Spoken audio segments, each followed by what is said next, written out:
সম্মানিত শিক্ষার্থী বন্ধুরা, আপনারা যে যেখান থেকে আমরা এই ভিডিওটা দেখছেন আপনাদেরকে অসংখ্য ধন্যবাদ। তো আমরা আজকে ন্যারেশনের আরেকটি পার্ট নিয়ে উপস্থিত হয়েছি। তো সেই পার্টটি হচ্ছে আমাদের অপটেটিভ সেন্টেন্স না, আমাদের হচ্ছে এক্সক্লামেটরি সেন্টেন্স। হ্যাঁ, এখানে এক্সক্লামেটরি সেন্টেন্স নিয়ে আলোচনা করব।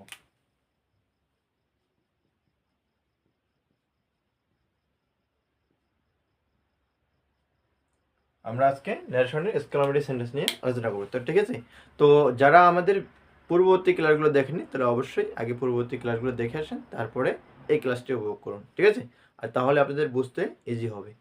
তো আসুন আমরা কথা না বাড়িয়ে আলোচনা আসি। তো আমরা জানি যে এক্সক্লামেটরি সেন্টেন্স করতে গেলে আমাদের ন্যারেশনের যে আগে মৌলিক বিষয়গুলো যে আছে সেগুলো জানতে হবে। তো ন্যারেশনের মৌলিক বিষয় কি? সেন্টেন্স পরিবর্তন, তারপরে সেন্টেন্সে না, সেন্টেন্সে না পরে সেন্টেন্স পরিবর্তন, তারপরে যুক্ত হবে, তারপরে সাবজেক্টের কাজ, তারপরে ভার্বের কাজ, তারপরে হচ্ছে পার্সোনাল কেসের কাজ, তারপরে কিছু শব্দের পরিবর্তন। হ্যাঁ, তো সেই ক্ষেত্রে আমরা প্রথমে হচ্ছে কি যে এক্সক্লামেটরি সেন্টেন্স চিনব কি হবে? এক্সক্লামেটরি সেন্টেন্সে আপনারা দেখতে পাচ্ছেন এই সফটওয়্যার মধ্যে এক্সক্লামেটরি সেন্টেন্সে অবশ্যই শেষে কি থাকবে, বা সেন্টেন্সটার মধ্যে এক্সক্লামেটরি চিহ্ন থাকবে।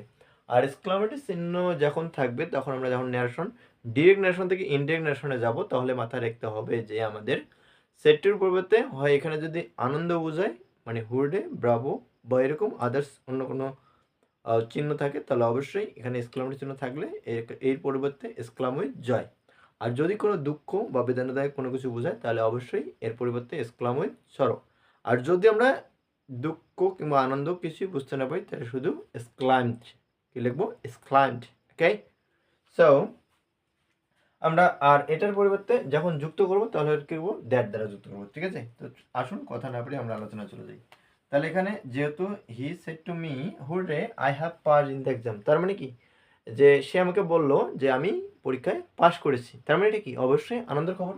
তাহলে এখানে সেটের পরিবর্তে লিখবো exclaimed, exclaim with joy, exclaimed with joy, exclaim with joy লিখলাম। হ্যাঁ, তারপরে ডিরেক্টলি এখানে অবজেক্টটা যদি লিখি তাহলে লিখবো, আর না লিখলে ভালো, না লিখলেই মানে একটু মাধুর্য আসে। ঠিক আছে, he is claim directly that লিখবো। হ্যাঁ, আর হুডেটা বাদ, হুডেটা কি? বাদ। তারপরে আগের নিয়ম আই, যেহেতু আই আছে কোন পার্সন? ফার্স্ট পার্সন, তাহলে কাকে ফলো করবে? সাবজেক্টকে। রিপোর্টিং ভার্বের সাবজেক্টকে, তাহলে এখানে কি হিকে ফলো করো। তাহলে কি আইটা কোন কেস? আইটা হচ্ছে ফার্স্ট পার্সনের সাবজেক্ট কেস, তাহলে এটা ফলো করো কাকে? হিকে। তাহলে হি, হ্যাপটা কি হয়ে যাবে? তারপরে আমাদের এই যে কাজ সেটের পরিবর্তন করলাম, তারপরে যুক্ত হলো, যুক্ত হলো, তারপরে হচ্ছে কি সাবজেক্টের কাজ করলাম, তারপরে এখন ভার্বের কাজ। তাহলে হ্যাভেস থাকলে এই যে হ্যাভেস, হ্যাভেস থাকলে কি? হ্যাভেস থাকলে হ্যাড, তাহলে had passed, had in the exam, in the, ঠিক আছে কথা। এখন দেন তার পরবর্তীতে যে এটা দেখা যাচ্ছে কি he said to me hurray I have won the game, তাহলে এখানেও কি যে আমরা কি করেছি? খেলায় জয়লাভ করেছি।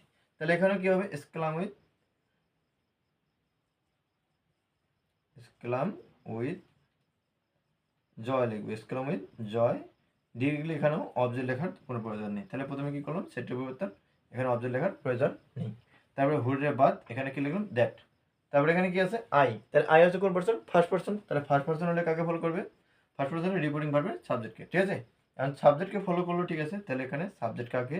তাহলে এখানে এটা কোন কেস? পার্সোনাল কেসের ফার্স্ট পার্সনের সাবজেক্ট কেস, তাহলে যাকে ফলো করবে তার সাবজেক্ট কেস। তাহলে কি হবে? হি, হ্যাপটা কি হয়ে যাবে? হ্যাপটা হয়ে যাবে হ্যাড। তারপরে on the game, on the game. ঠিক আছে, তারপরে দেখেন এখানে হি, এটা কি যে এলাস দেওয়া আছে, তাহলে এটা এক্সক্লামেশন সেন্টেন্স। তাহলে এক্সক্লামেশন সেন্টেন্স কি? এলাসের পরিবর্তে কি হবে? যে এলাস থাকলে এক্সক্লাম উইথ সরো, এক্সক্লাম উইথ সরো। তাহলে এখানে কি লিখবো? Exclaimed, exclaimed, exclaimed. হ্যাঁ, এক্সক্লাম উইথ সরো, এক্সক্লাম উইথ সরো লিখলাম, এক্সক্লাম উইথ সরো। এখানেও অবজেক্ট লেখার কোনো প্রয়োজন নাই, ডিরেক্টলি দ্যাট লিখবো, ডিরেক্টলি লিখবো দ্যাট। তারপরে দেখেন এখানে আই আর এলাসটা বাদ, এলাসটা কি? হুডে নাহলে এরাস বা এরকম যেরকম যদি কোনো কিছু থাকে তাহলে এটা বাদ দেবো।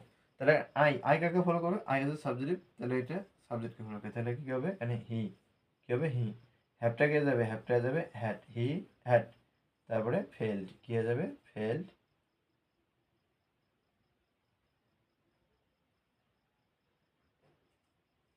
Failed in the exam, in the, ঠিক আছে, ইন দ্য এক্সাম।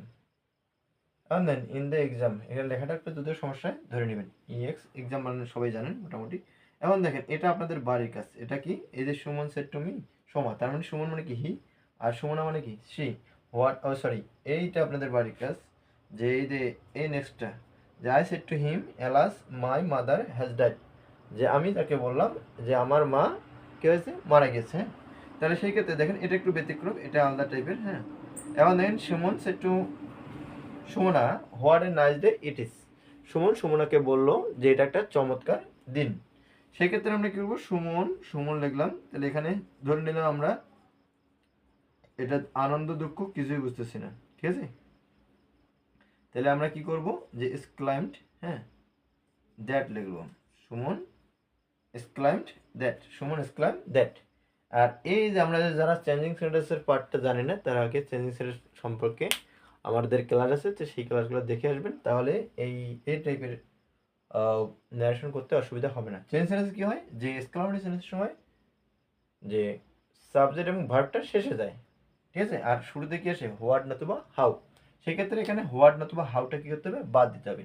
আর এই যে সাবজেক্টটা ইট, তাহলে ইটটাকে সামনে নিয়ে যায়। হ্যাঁ, আর ইজ থাকলে কি আছে, ইট ওয়াজ। হ্যাঁ, আর ভেরি নতুবা গ্রেট। হ্যাঁ, it was a very, it was a nice day, it was a যদি ভেরি নিয়ে আসতে চান, ভেরি নতুবা গ্রেট, যে ইম্পার্ট এক্সক্লামেটরি সেন্টেন্স অটোমেটিক্যালি চলে আসে। It was a very nice day, it was a very nice day. তো আশা করছি আপনারা আমাদের এই ক্লাসটা উপভোগ করতেছেন, আর যদি কোনো জায়গায়